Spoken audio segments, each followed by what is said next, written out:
سائق التاكسي أعطاني كمامة، وبعدها حدثت الكارثة. مفاجأة لم تكن بالحسبان تعرضت لها. هناك ذئاب تتجسد على صورة بشر لم يعرفوا معنى الرحمة والآدمية، يشترون الحياة الدنيا بالآخرة. ولقد دفعت ثمن سذاجتي وحسن نيتي، وأنصح الجميع بعدم تكرار خطئي.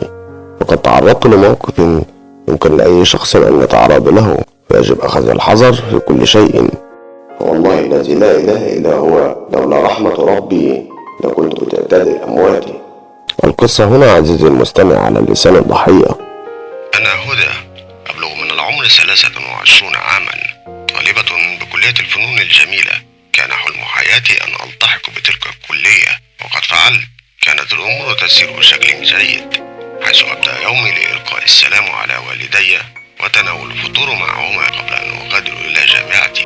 ولكن كل صباح كنت أقرأ بعيني والدتي شعورها بالقلق والخوف بسبب ذهابي بمفردي للجامعة، فكنت أبتسم مندهشة على ذلك القلق الغير مبرر. ولكني تيقنت تمام اليقين أن والدتي كانت محقة تماما، وقد حدث ما تخشاه، وكأنها كانت تشعر بحدوثه يوما ما. ذات يوم توجهت إلى جامعتي كالعادة، أستقبل يوما جديدا بتفاؤل وأمل، منتظرة موعد تخرجي بفارغ الصبر، حيث اتفق زميلي أحمد مع والدي أننا سنتزوج عقب تخرجنا من الجامعة مباشرة. وعندما انتهيت من يوم الدراسة الطويل، خرجت من الجامعة لأستقل سيارة أجرة كعادتي، واستوقفت التاكسي وأخبرته عن مكان توجهي، وأخبرني بأنني لابد أن أرتدي كمامة، لأن لجان التفتيش منتشرة بكثافة بجميع الطرق، وإذا استوقفونا وأنت لم ترتديها سأتعرض للغرامة. فأخبرته أنني قد نسيتها بالكلية، وقال لي: لا عليك،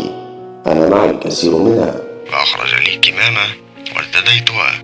بعدها بدقائق معدودة شعرت بأن رأسي يدور، وبدأت أفقد الوعي شيئا فشيئا. استيقظت بعدها على صوت الطبيب يخبر والدي أنني تعرضت لعملية سرقة أعضاء بشرية، وقد تم سرقة إحدى كليتي من جسمي، الأمر الذي أصابني بانهيار عصبي. فأخذت أصرخ بالغرفة حتى تجمعوا حولي وحاولوا تهدئتي، ولم أكن أصدق ما حدث لي. علمت بعدها من زميلتي التي كانت ترافقني أن الجهات الأمنية قد عثرت علي عن طريق تتبع هاتفي المحمول، بعد أن قام والدي بإبلاغهم باختفائي. بعدها طلب مني ضابط الشرطة أن أعطي مواصفات سائق التاكسي للرسام، وبالفعل تم التعرف عليه ونجحوا في إلقاء القبض عليه. مرت ساعات ليست بكثيرة حتى تفاجأت بضابط الشرطة يزورني ومعه سائق التاكسي، وطلب مني التعرف عليه.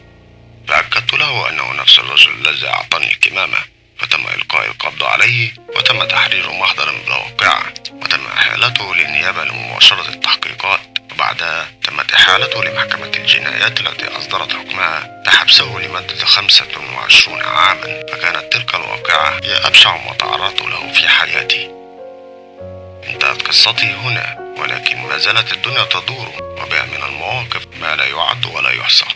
العبرة هنا أعزائي المستمعين أن الثقة الزائدة بالآخرين تقتل أحيانا، فاحذروا تسلموا. شكرا عزيزي المستمع، وإلى اللقاء.